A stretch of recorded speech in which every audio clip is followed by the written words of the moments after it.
E hoje nós vamos iniciar o nosso dia com o seguinte tema: o perigo de uma vida sem sentido.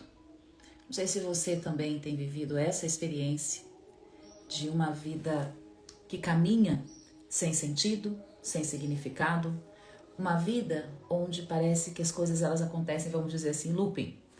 A todo momento eu vivo sem perceber o que estou vivendo. E é sobre exatamente esta realidade que nós vamos falar no dia de hoje. Nós vamos tocar em dores que muitas vezes nós não percebemos que elas existem em nós. Porque estamos tão ocupados em fazer tantas coisas, em realizar, em construir um futuro, porque somos instigados a isso o tempo inteiro. O perigo de uma vida sem sentido e sem significado. E quando eu trago aqui perigo, eu não trago algo falando do meu achismo, do que eu penso, mas pautada na Sagrada Escritura e na realidade que nós vivemos no mundo atual, no tempo de hoje. Nós precisamos ter os olhos atentos para aquilo que estamos sendo conduzidos pelos outros e não paramos para refletir, para perceber o que de fato está acontecendo conosco. Por isso, a palavra de Deus hoje, que nós vamos refletir, está aí. Evangelho de São Lucas, capítulo 10, versículos 38 seguintes. Evangelho de São Lucas, capítulo 10, versículos 38 seguintes. Que bom você que conseguiu acordar para estar às 6 da manhã. Mas que bom você que chegou aqui nesta live, porque alguém compartilhou com você. Porque talvez você nem me conheça. Meu nome é Cristiane Henrique. Talvez você não saiba por que você chegou aqui hoje. Talvez o seu coração hoje busque respostas e Deus está te visitando. Esta live é para nós, não é para você, é para nós. Então hoje eu te convido a abrir o coração para ouvir de um modo novo, diferente. Talvez de tudo que você ouviu até agora, talvez tudo que você refletiu à luz da Sagrada Escritura tenha sido sempre no âmbito externo. Mas hoje o convite ele é muito mais profundo. Nós vamos falar de algo de dentro de nós e que reflete na nossa vida. Vamos primeiro falar dos tempos que vivemos hoje, antes de proclamarmos a palavra de Deus. Estamos vivendo um tempo de inquietações. É ou não é verdade? Um tempo onde os corações eles estão inquietos, sedentos, sempre buscando algo. Nós somos motivados a uma busca desenfreada. E isso se mostra, de fato, naquilo que nós estamos agora nas mãos. O celular, o computador. Nós temos o tempo todo a necessidade de estímulos, porque estamos sendo conduzidos a esta realidade dolorosa que às vezes nós não percebemos o mal que gera em nós. O homem sempre teve inquietações. A inquietação, ela está ali, ó, caminhando juntinho conosco. Porém, as inquietações de hoje, muitas vezes, elas são pautadas naquilo que não tem sentido e significado. E na Sagrada Escritura, quando nós falamos de inquietação, qual é a conotação que a Sagrada Escritura nos dá? Uma agitação na alma, falta de paz interior. Inclusive em Gênesis capítulo 4, versículo 12, o Senhor vai perguntar a Caim: andarás errante e fugitivo sobre a terra. Ou seja, um homem inquieto, sem repouso, sem lugar. Lembrando que eles estavam antes na presença de Deus, que seus pais estavam na presença de Deus, o lugar da paz, da quietude, do silêncio, do equilíbrio. Quando saímos da presença de Deus, andamos errantes, perdidos. E quando nós falamos de sair da presença de Deus, nós estamos falando da igreja física, porque nós podemos estar na igreja física, pertencer a ela e não estar na presença de Deus. Andarmos assim, inquietos, sem lugar de repouso, instáveis. Inquietude fala de instabilidade. E como é difícil uma vida instável, não é verdade? Como é difícil uma vida que te traz, é quase como se você andasse numa corda bamba o tempo todo. Essa instabilidade que vai desinstalando a nossa alma. É esse o mundo que nós estamos vivendo, com excesso de preocupações, dispersão interior, falta de foco em Deus, no essencial. Vou repetir. Escreve agora. Na Bíblia, ser inquieto é viver sem repouso na presença de Deus. Olha que forte. Imagina uma pessoa que não repousa, que não descansa. A gente que descansa, né, que dorme, muitas vezes por conta do dia a dia, a gente acaba tendo olheiras como eu estou aqui nesta manhã com você. Imagina uma alma que não descansa, que não repousa. As doenças psicossomáticas que vão sendo geradas não são só consequências espirituais, meus irmãos, minhas irmãs. São consequências de doenças concretas, reais, psicológicas e físicas. Psicossomáticas, é isso. Além de inquietas, as pessoas elas estão fragmentadas, olha só. Divididas, quebradas em pedaços, sem unidade, sem coerência. É como se cada lugar e cada realidade que nós tivéssemos, muitas vezes, a gente tivesse que buscar ali um personagem. Não sou eu inteiro. Porque aqui eu preciso ser conduzido, me mostrar de um modo, aqui é de outro modo, aqui de outro modo. As pessoas tentam se sustentar em várias partes de si. Ela não é inteira, ela é fragmentada. E quando nós deixamos de viver uma vida onde nós somos inteiros, completos, plenos em tudo que fazemos, falamos, realizamos, mais uma vez, a consequência é adoecermos. Adoecermos profundamente. Nós precisamos ter uma unidade interior. E essa unidade interior, ela só tem sentido se for em Cristo. O homem cada vez mais tem se afastado de Cristo sem perceber. Sem perceber. E é sobre esta realidade que o Evangelho de São Lucas vai nos trazer. Realidade de uma vida que pensava que estava em Deus. E aqui a palavra não está excluindo o trabalho, o serviço, porque o Senhor não se agrada de uma alma preguiçosa, procrastinadora, sem meta, sem visão. O próprio Cristo trabalhava sem cessar. Porém, a sua vida era de contemplação. E é sobre este ponto muito importante que nós deixamos tantas vezes em segundo ou terceiro plano que nós vamos falar. Porém, eu louvo a Deus, porque existe hoje um movimento de oração no nosso país. Existe uma esperança, porque Deus ele vem em auxílio do seu povo. E ele levanta homens e mulheres, como nós vemos o Frei Gilson, como nós vemos as irmãs do Instituto Reset, como nós vemos leigos, missionários, pessoas que têm esse impulso de Deus, de levar o povo para mais perto do Senhor, porque é o impulso de Deus, porque por si mesmos é impossível, é o impulso do céu. E é sobre este movimento também que Deus está nos despertando, até você que está aqui. Deus te desperta para olhar para o essencial. Mas olhar e entender o que é esse essencial. Então vamos para a palavra, vamos proclamá-la. Pelo sinal da Santa Cruz, livra-nos Deus, nosso Senhor, dos nossos inimigos. Em nome do Pai, do Filho e do Espírito Santo. Amém. E hoje eu quero trazer aqui para nós esta oração diante de Nossa Senhora, como nós sempre temos rezado, pedindo a ela que nos auxilie neste caminho. Maria que guardava no coração, guardar no coração não é guardar somente não falar, não é isso, não é uma omissão. Eu guardo no meu coração e vou morrendo por dentro, não é isso. Mas a Virgem Maria que sabia contemplar a Deus. Lembra que ontem São Tiago nos ensinou um caminho saudável? Atentos para ouvir, lentos para falar, lentos para a cólera, para a ira. É esse caminho que Deus vai amadurecendo em nós, para que nós chegamos a essa contemplação. Não se chega à experiência de contemplar, e aqui talvez a gente esteja perguntando, mas contemplar, Cris, não são as irmãs de vida contemplativa? Nós vamos chegar lá, nós vamos chegar no ápice desse estudo.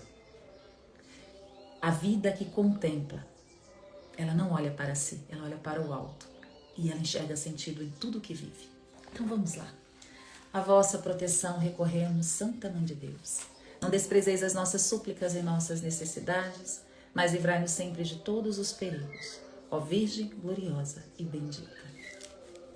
Estando em viagem, entrou num povoado, e uma mulher chamada Marta recebeu-o em sua casa.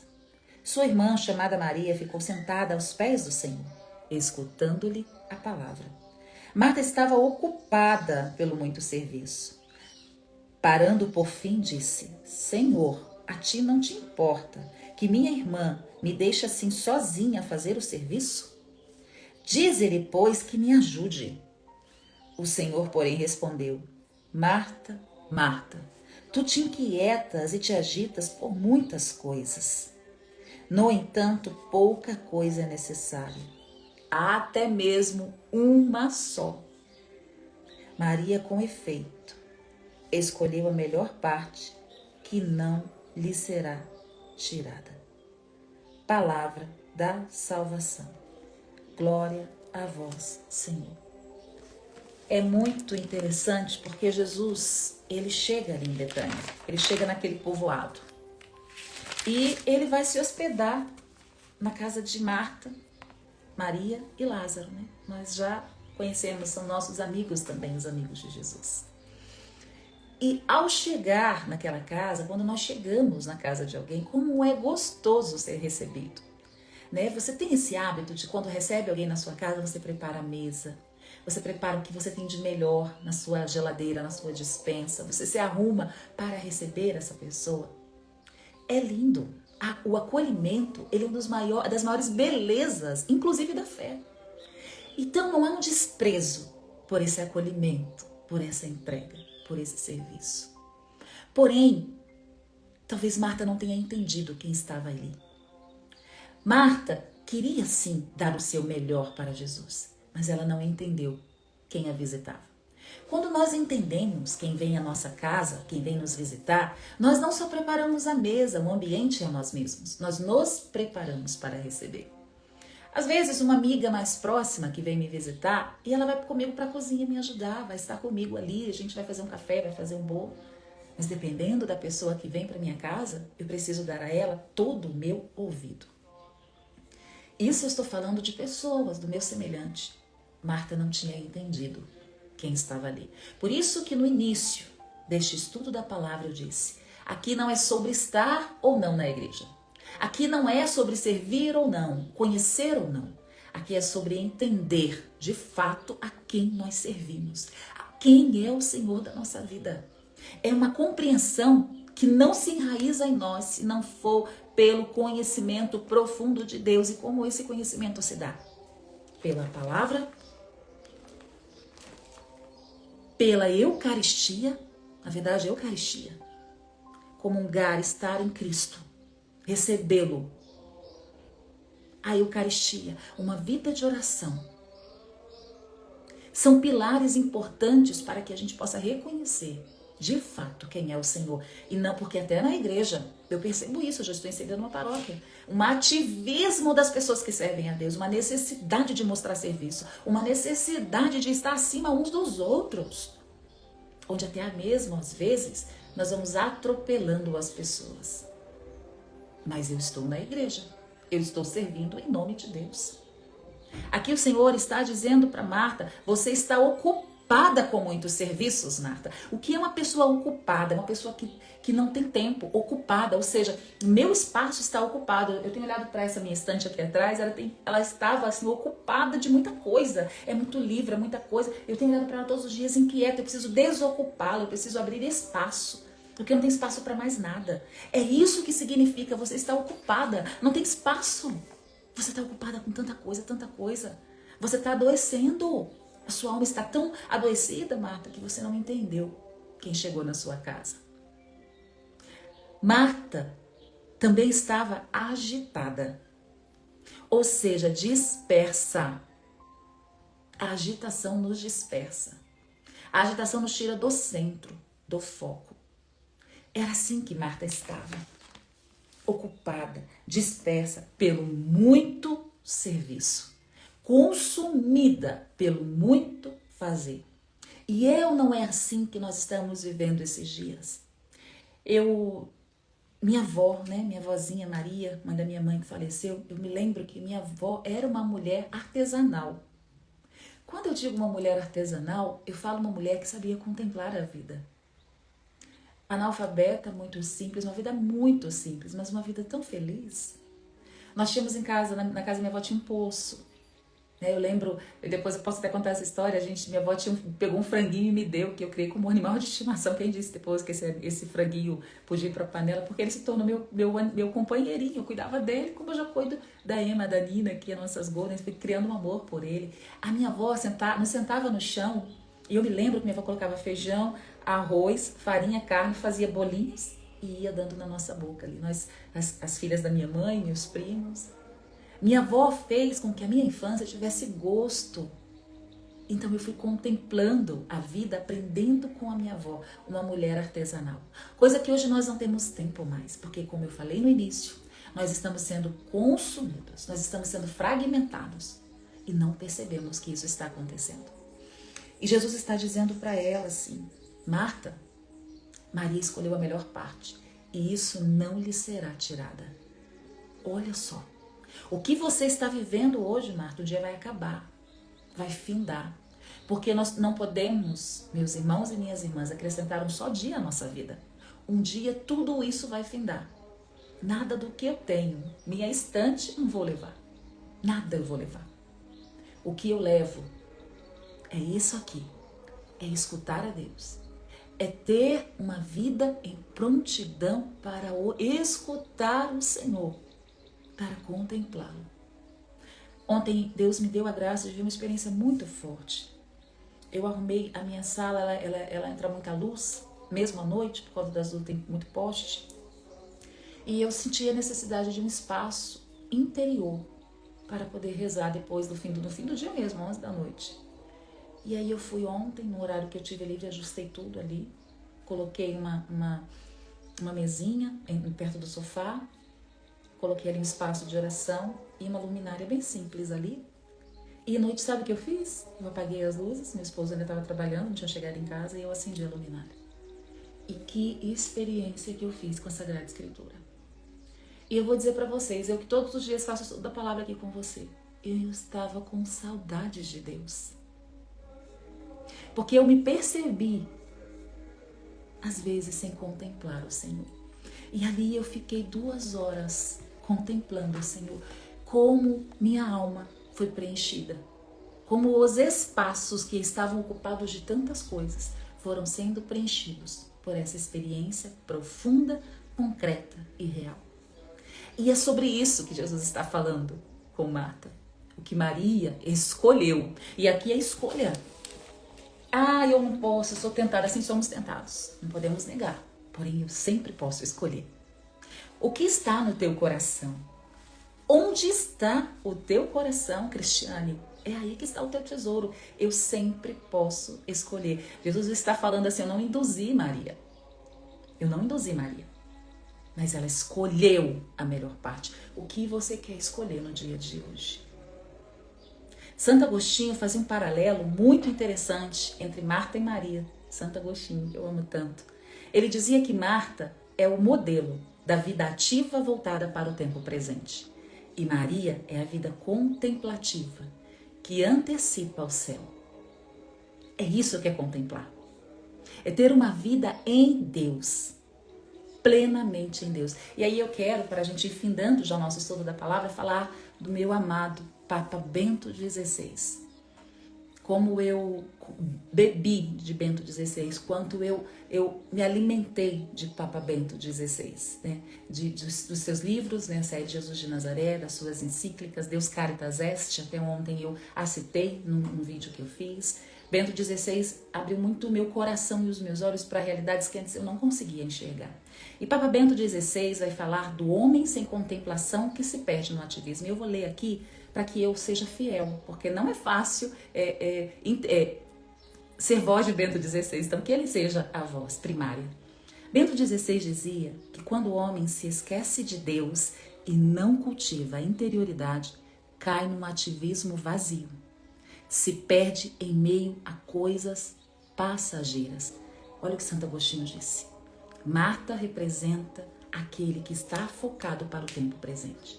Maria representa uma vida que antecipa a realidade futura, a eternidade. O homem que não cultiva a vida interior cai no ativismo e se perde em meio às coisas passageiras. Papa Bento XVI alertava contra a tentação do nosso tempo. Anota isso. Fazer muito, mas perder o sentido do ser. Fazer muito, mas perder o sentido de quem eu sou, de quem Deus é. Muita gente não sabe nada sobre si, porque não tem tempo. Ontem meu esposo partilhava isso comigo. Ele dizia assim, hoje as pessoas, elas nem choram mais. As pessoas, elas não se olham mais nos olhos. Elas não têm tempo. Elas estão conversando com você, elas estão no celular. A pessoa está triste, ela vai para o entretenimento, né? As redes sociais geram o tempo todo entretenimento. No caso, aqui em casa, tem um bar em frente. Quantas pessoas às 7 da manhã já estão ali bebendo, anestesiando suas dores como se elas não existissem.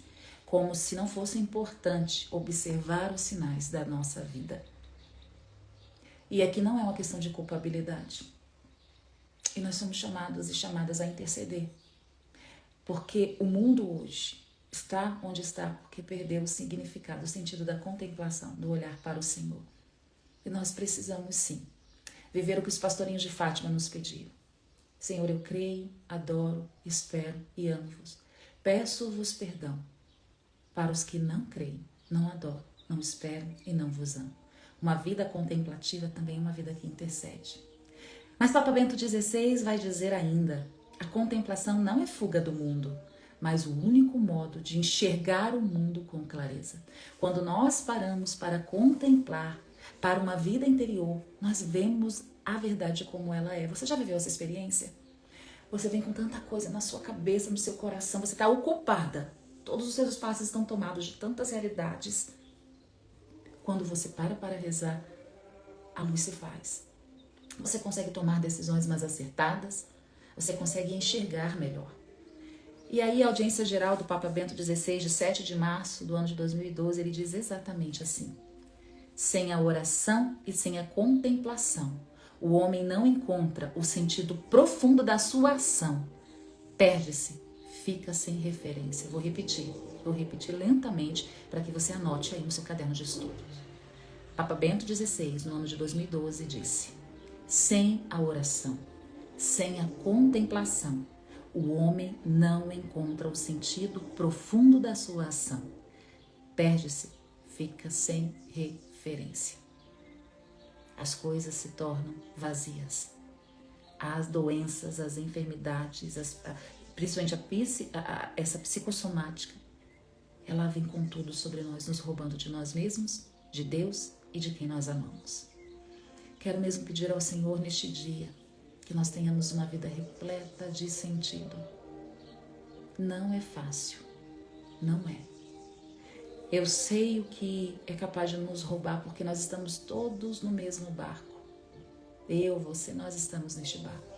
Nós vamos fazer um compromisso para o dia de hoje. Vamos nos ajudar. Vamos estar atentos a uma vida contemplativa. O seu desafio, vamos chamar assim de hoje, é contemplar a Deus. Eu não sei que horas, ontem para mim isso aconteceu às 11 da noite.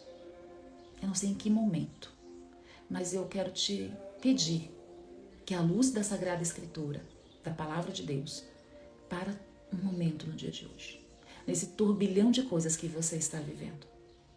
Senta num cantinho, pega a Sagrada Escritura, se te ajuda a rezar, põe uma música gregoriana de fundo, fecha os seus olhos e contempla o Senhor. Deixa Deus falar no seu coração. Começa agora. Deixa Deus falar ao seu coração. Obrigada, Senhor, por esta manhã.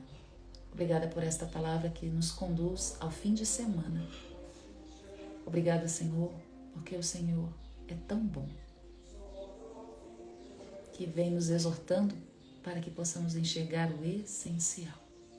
Glória ao Pai, ao Filho e ao Espírito Santo, como era no princípio, agora e sempre. Amém. Estivemos unidas em nome do Pai, do Filho, do Espírito Santo. Amém. Um bom final de semana, que Deus abençoe muito a todos nós.